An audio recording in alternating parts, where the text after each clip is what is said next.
খৰা গাঁৱত ৰাস মহোৎসৱৰ প্ৰস্তুতি তুংগত। সমাগত ৰাস মহোৎসৱ। উজনি নামনি সমান্তৰালকৈ মধ্য অসমতো এতিয়া আগন্তুক ৰাস উৎসৱৰ বাবে ব্যাপক প্ৰস্তুতি।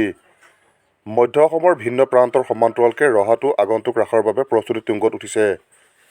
ৰহাৰ বিভিন্ন প্ৰান্তৰ লগতে খৰাগাঁও অঞ্চলটিও খোল তালৰ মাতেৰে মুখৰিত হৈ পৰিছে। খৰাগাঁৱত আগন্তুক ৰাস মহোৎসৱৰ বাবে এতিয়া চলিছে ব্যাপক প্ৰস্তুতি।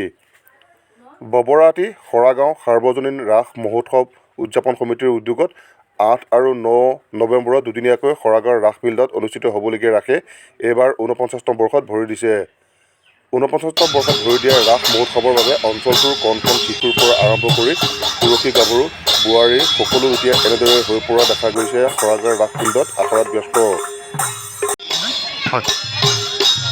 হয়, আমাৰ খৰাগাঁও ববৰাতি দুখন বৃহৎ গাঁও। বৃহৎ গাঁওখনৰ ৰাইজে লগ লাগি প্ৰায় 600 ঘৰ মানুহ লগ লাগি আমি পৰম্পৰাগতভাৱে খৰাগাঁও ববৰাতিৰ সাৰ্বজনীন ৰাস মহোৎসৱ উদযাপন কৰি আহিছোঁ।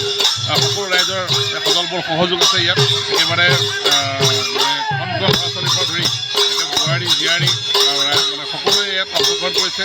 আমাৰ 8 নৱেম্বৰ তাৰিখে আমাৰ আছে শ্ৰী শ্ৰীকৃষ্ণৰ ৰাস যাত্ৰা কেলিগোপাল নাট। তাত আমাৰ বোৱাৰী আৰু জীয়াৰীসকলৰ দ্বাৰা হ'ব অঞ্চলৰ বাচকবনীয়া।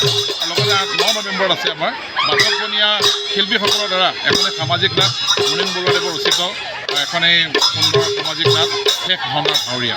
আমি এটাই ভাল লাগে যে এই অনুষ্ঠানটোত আমাৰ খৰাগাঁও ববৰাতিৰ গোটেই অঞ্চলৰ বৃহৎ সংখ্যক ৰাইজ জড়িত থাকে আৰু সকলোৱে ওতঃপ্ৰোতভাৱে জড়িত থাকে।